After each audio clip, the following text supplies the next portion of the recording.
السلام علیکم دوستو۔ 1963 میں ایک آدمی اپنے گھر کی دیوار توڑ رہا تھا۔ اچانک اس نے دیکھا کہ اس کی مرغیاں ایک دیوار کے کریک میں غائب ہو رہی ہیں۔ جب اس نے دیوار توڑی تو اس کے سامنے ایک خفیہ راستہ آیا، لیکن وہ کوئی عام راستہ نہیں تھا۔ وہ راستہ جا رہا تھا زمین کے 18 منزل نیچے، جہاں ایک پوری دنیا آباد تھی۔ 20,000 لوگ، جانور، چرچ، سکول اور زندہ رہنے کا مکمل نظام۔ یہ کوئی فلم نہیں، یہ حقیقت ہے، اور اس کا نام ہے ڈیرینکیو انڈر گراؤنڈ سٹی۔ یہ حیران کن شہر موجود ہے کیپیڈوشیا، ترکی میں، ایک ایسا علاقہ جو اپنی عجیب و غریب زمین اور ویلکینک چٹانوں کے لیے مشہور ہے، جہاں کے نرم ویلکینک راک، جسے ٹف کہا جاتا ہے، ہزاروں سال پہلے آتش فشانی دھماکوں سے بنی، اور انسانوں کے لیے اسے کاٹنا نسبتاً آسان تھا۔ یہی وجہ ہے کہ لوگوں نے نہ صرف کمرے بلکہ پورے شہر زمین کے اندر تراش ڈالے۔ یہ انڈر گراؤنڈ سٹی تقریباً 3,000 سال پرانا مانا جاتا ہے، اور کچھ ماہرین اسے پیریجن سے جوڑتے ہیں۔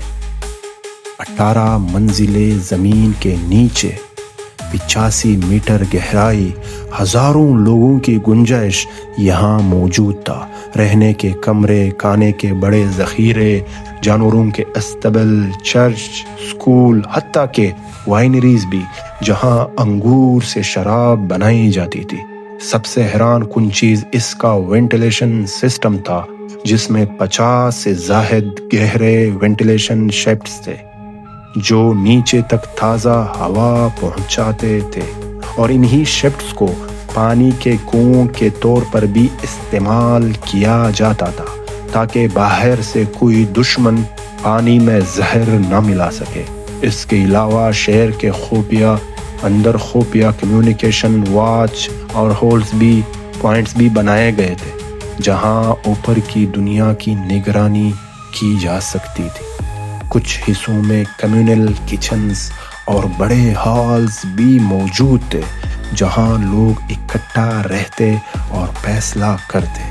ماہرین یہ بھی مانتے ہیں کہ یہاں رہنے والے لوگ وینٹیلیشن شیفٹس کے ذریعے روشنی اور دھواں باہر نکالنے کا خاص انتظام رکھتے تھے، تاکہ ان کی موجودگی ظاہر نہ ہو۔ اور حیرت انگیز طور پر کچھ سرنگوں کو اس طرح ڈیزائن کیا گیا تھا کہ دشمن آسانی سے راستہ بھول جائے۔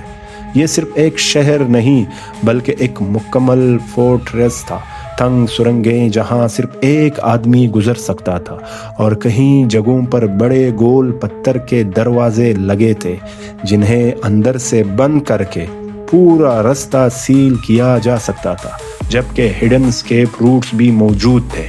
ماہرین کے مطابق یہ شہر مختلف ادوار میں استعمال ہوا، خاص طور پر رومن امپائر کے زمانے میں، جب ابتدائی عیسائی یہاں پناہ لیتے تھے اور مہینوں تک زمین کے نیچے زندگی گزارتے تھے۔ اور حیرت کی بات یہ ہے کہ پورے کیپیڈوشیا میں 200 سے زائد انڈر گراؤنڈ سٹیز موجود ہے، جن میں سے کئی آپس میں سرنگوں کے ذریعے جڑے ہوئے تھے، اور کچھ سرنگیں کئی کلومیٹر تک پھیلی ہوئی ہیں۔ سوال یہ ہے کہ کیا یہ صرف جنگ کے وقت چھپنے کی جگہ تھی، یا واقعی ایک مکمل سویلائزیشن زمین کے نیچے آباد تھی؟ آج بھی ڈیرینکیو انڈر گراؤنڈ سٹی انسانی تاریخ کی سب سے بڑے رازوں میں سے ایک ہے، اور شاید ہم ابھی تک اس کی اصل حقیقت نہیں جانتے۔ آپ سب دوستوں کا بہت شکریہ۔ چینل کو لائک اور سبسکرائب کریں۔ والسلام۔